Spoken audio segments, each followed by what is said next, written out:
PM Modi का Singapore दौरा, ASEAN ममालिक की मीटिंग में होंगे शरीक। पीएम मोदी का होगा अहम खिताब। 2002 गुजरात फसादात मामला, नरेंद्र मोदी समेत 58 अफराद को एसआईटी की क्लीन चिट के खिलाफ जकिया जाफरी की अर्जी को सुप्रीम कोर्ट ने समाअत के लिए किया कबूल। खला में इसरो की एक और उड़ान, GSLV MK3 D2 की उल्टी गिनती शुरू। आज शाम 5:08 पर होगी लॉन्चिंग। यौम अतफाल आज, आजाद हिंदुस्तान के पहले वज़ीर-ए-आज़म जवाहरलाल नेहरू की यौम पैदाइश के मौके पर मनाया जाता है चिल्ड्रंस डे। स्कूलों में मुख्तलिफ तकारीब का होता है इनेकाद। कांग्रेस सदर राहुल गांधी का राजस्थान दौरा, आज कई जगहों पर अवामी रैलियों से करेंगे खिताब। आज ही होगी राहुल की वापसी। 7 दिसंबर को राजस्थान में होने हैं असेंबली इंतखाबात।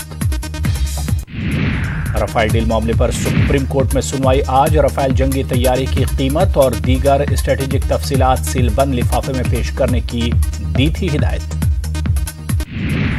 CBI special director Rakesh Asthana के खिलाफ दरख्वास्तों पर आज दिल्ली हाई कोर्ट करेगा समाअत। 14 नवंबर तक राकेश अस्थाना को हाई कोर्ट से मिली थी राहत। तेलंगाना के वज़ीर आला के चंद्रशेखर राव आज दाखिल करेंगे पर्चा नामजदगी। 7 दिसंबर को होने हैं तेलंगाना में इंतखाबात। आज छत्तीसगढ़ के दौरे पर हैं उत्तर प्रदेश के वज़ीर आला योगी आदित्यनाथ। कोरबा में अवामी रैली से करेंगे खिताब। बीजेपी उम्मीदवारों को वोट देने की करेंगे अपील। मुश्किल में फंसे समाजवादी पार्टी के महाराष्ट्र सदर अबू आसिम आजमी, आजमगढ़ में आजमी के खिलाफ दर्ज हुई FIR। सीएम योगी के खिलाफ मुतनाज़ा बयान देने का है इल्जाम। बाबरी मस्जिद राम मंदिर तनाज़े पर घमसान जारी। 24 नवंबर को अयोध्या आएंगे उद्धव ठाकरे। राम मंदिर के दावेदारों से करेंगे मुलाकात। उद्धव ठाकरे के अयोध्या दौरे से कबल ही शुरू हुई मुखालिफत। व्यापार मंडल ने जताई नाराजगी। कहा, मुंबई में जब शुमाली हिंद के लोगों पर होते हैं हमले तो कहां सो जाते हैं उद्धव। राजस्थान में कांग्रेस उम्मीदवारों की लिस्ट आज होगी जारी। 150 सीटों पर मुत्तफिका फैसला। उम्मीदवारों की लिस्ट आज शाम तक जारी होने की उम्मीद।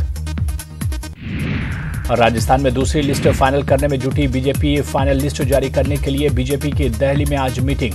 मरकजी वजीर प्रकाश जावड़ेकर के घर होगी मीटिंग। राजस्थान में इलेक्शन से पहले लीडरान की पार्टी बदलो अभियान जारी। गुरुदीप साहनी बीजेपी में हुए शामिल तो नवीन ने बीएसपी पर जताया भरोसा। मध्य प्रदेश असेंबली इंतखाबात के लिए नाम वापस लेने की आज आखिरी तारीख। शाम तक कांग्रेस और बीजेपी बागी उम्मीदवारों की तस्वीरें हो जाएंगी साफ। चीफ इलेक्शन कमिश्नर के मध्य प्रदेश दौरे का आज दूसरा दिन। ओपी रावत इंतखाबी तैयारियों का लेंगे जायजा। 28 नवंबर को होने हैं मध्य प्रदेश में असेंबली इंतखाबात। 3 दिन तक चलने वाला छठ पूजा का आज हुआ इख्तिताम। सूरज की पहली किरण के साथ तोड़ा व्रत। नदी तालाबों के किनारे की गई पूजा। इंडियन रेलवे आज लॉन्च करेगी रामायण यात्रा एक्सप्रेस। मदुराई से रामेश्वरम के दरमियान 800 मुसाफिरों के साथ सफर करेगी ये ट्रेन। आज मगरबी बंगाल में मनाया जाएगा रसगुल्ला डे। गुज़िश्ता बरस GI टैग देने के बाद रसगुल्ला डे मनाने का किया गया था ऐलान। उत्तराखंड के बाद अब अयोध्या में भी फिल्म केदारनाथ की मुखालफत। राम जन्मभूमि के दावेदार पुजारियों ने की फिल्म पर पाबंदी की मांग। गुज़िश्ता साल के मुकाबले सफरे हज 2019 के लिए अभी तक जमा हुए सिर्फ 1 लाख दरख्वास्त फॉर्म दाखिल करने के लिए अभी 5 दिनों का वक्त। कांग्रेस ने मरकज की पॉलिसी को बताया जिम्मेदार। यूपी में तब्दीली मजहब के बढ़ते वाकयात से मची खलबली। गाजीपुर में तकरीबन 30 अफराद ने अपनाया ईसाई मजहब तो शामली में 25 लोगों ने बौद्ध मजहब किया कबूल। श्रीलंका की सियासत में आया नया मोड़। सुप्रीम कोर्ट ने पार्लियामेंट को तहलील करने के सदर मैत्रीपाला सिरिसेना के फैसले को पलटा। इंतखाबात की तैयारियों पर लगाई रोक। अफगानिस्तान में 17 बरसों से जारी जंग के लिए अफगानियों ने अमेरिका को ठहराया जिम्मेदार। अफगानिस्तान के साबिक सदर हामिद करजाई ने भी अमेरिका पर साधा निशाना।